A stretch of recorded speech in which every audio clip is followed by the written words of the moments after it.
പാർട്ടിക്കകത്ത് നടത്തിയ പോരാട്ടങ്ങൾ കൊണ്ട് ഫലമുണ്ടായില്ല എന്ന സാഹചര്യത്തിലാണ് പുറത്തു പറയാൻ, പാർട്ടി ചട്ടക്കൂടിന് പുറത്തു പറയാൻ നിർബന്ധിക്കപ്പെട്ടത് എന്ന് ഞാൻ എൻ്റെ പുസ്തകത്തിൽ സൂചിപ്പിച്ചിട്ടുണ്ട്. ഇത് പുറത്തു പറഞ്ഞ സമയത്തെക്കുറിച്ച് പലരും വിമർശനങ്ങൾ ഉന്നയിക്കുന്നുണ്ട്. ഒരു തെരഞ്ഞെടുപ്പിന്റെ മുമ്പിലാണ് കേരളം എത്തിച്ചേരുന്നത്. അത്തരമൊരു സന്ദർഭത്തിൽ ഇങ്ങനെ ഒരു തുറന്നു പറച്ചിൽ എതിരാളികൾക്ക് മേൽക്കൈ നേടാൻ അവസരമൊരുക്കില്ലേ എന്ന് ചിന്തിക്കുകയും അഭിപ്രായ പ്രകടനം നടത്തുകയും ചെയ്യുന്ന ഒട്ടേറെ സഖാക്കൾ എന്നെ നേരിട്ട് വിളിച്ച് കാര്യങ്ങൾ അന്വേഷിച്ചിരുന്നു. നേരത്തെ അനിൽകുമാർ സൂചിപ്പിച്ചതുപോലെ കേരളത്തിന്റെ പല ഭാഗത്തും ഇതുപോലുള്ള സംഭവങ്ങൾ നടന്നത് മാധ്യമങ്ങളിലൂടെ മനസ്സിലാക്കിയപ്പോൾ പാർട്ടി വേദികളിൽ ആ കാര്യങ്ങൾ ഉന്നയിക്കുകയും ആ വിഷയത്തെക്കുറിച്ച് നേരിട്ട് ബോധ്യമില്ലാത്തതുകൊണ്ട് പാർട്ടി പറയുന്ന വിശദീകരണം വിശ്വസിക്കുകയും അത് കീഴെ വിശദീകരിക്കേണ്ടി വരികയും ചെയ്തിട്ടുണ്ട് എന്ന് ഞാൻ എന്റെ പുസ്തകത്തിൽ പറഞ്ഞിട്ടുണ്ട്. ചിലത് വിശദീകരണം വിശ്വാസയോഗ്യമല്ലാതിരുന്നിട്ടും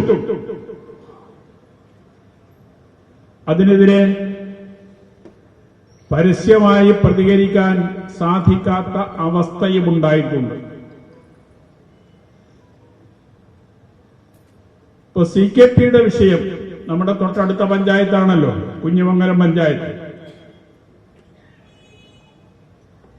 CKPക്കെതിരെ നടപടിയെടുക്കുമ്പോ പാർട്ടി സംസ്ഥാന കമ്മിറ്റി തന്നെ കീഴെ വിശദീകരിച്ചത് കണക്കുകൾ കൈകാര്യം ചെയ്യുന്നതിൽ ഒരു ജാഗ്രത കുറവുണ്ടായിട്ടുണ്ട് എന്നത് മാത്രമാണ്. ആ ജാഗ്രത കുറവിന്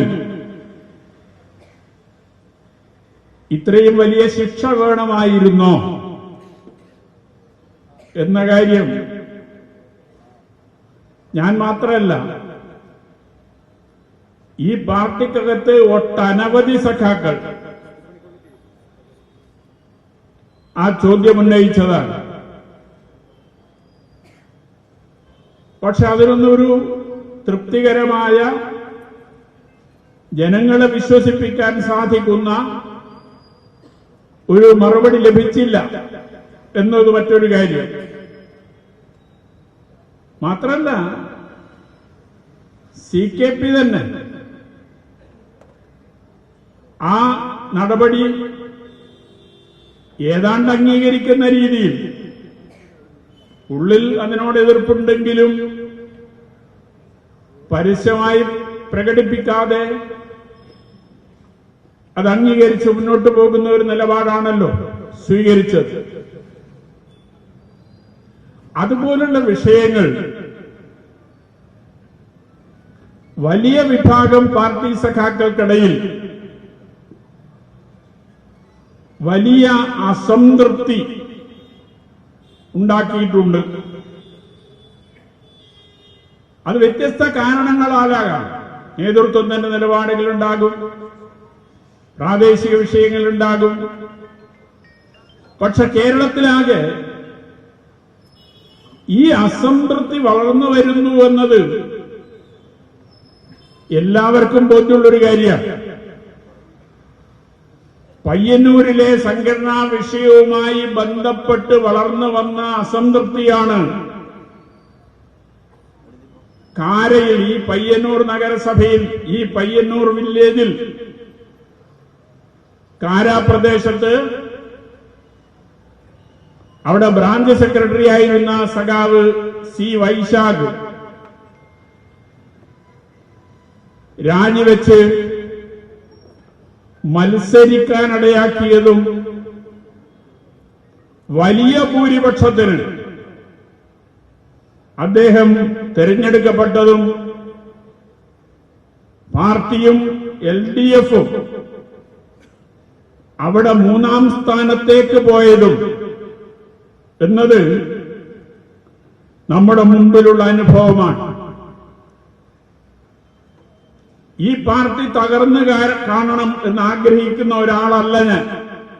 നേരത്തെ അനിൽകുമാർ പറഞ്ഞതുപോലെ കേരളത്തിൽ ഇതിനേക്കാൾ മെച്ചപ്പെട്ട ഒരു പാർട്ടിയില്ല. അപ്പൊ അതുകൊണ്ട് കേരളത്തിൽ നിലവിലുള്ളതിൽ മെച്ചപ്പെട്ട പാർട്ടിയാണെങ്കിലും ഒരു കമ്മ്യൂണിസ്റ്റ് പാർട്ടി എന്ന നിലയിൽ പാർട്ടിക്ക് ഉൾക്കൊള്ളാൻ സാധിക്കാത്ത,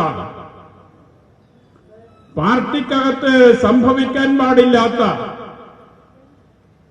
ഒട്ടേറെ കാര്യങ്ങൾ നടന്നുകൊണ്ടിരിക്കുമ്പോ അത് തിരുത്തി മുന്നോട്ട് പോയാലേ ഈ പാർട്ടിക്ക് ജനവിശ്വാസം ആർജിക്കാനും ഈ പാർട്ടിക്ക് മുന്നേറാനും സാധിക്കൂ എന്നതാണ് എന്റെ ബോധ്യം. ആ ബോധ്യത്തിന്റെ അടിസ്ഥാനത്തിലാണ് ഞാൻ ഈ പോരാട്ടം പാർട്ടിക്കകത്ത് നടത്തിയത്. 2026 ഈ വർഷം നടക്കുന്ന നിയമസഭാ തെരഞ്ഞെടുപ്പിലും ഇടതുപക്ഷ ജനാധിപത്യ മുന്നണി കേരളത്തിൽ അധികാരത്തിൽ വരണം എന്ന കാര്യത്തിൽ എനിക്കൊരു സംശയവുമില്ല. എന്റെ ആഗ്രഹവും അതുതന്നെയാണ്.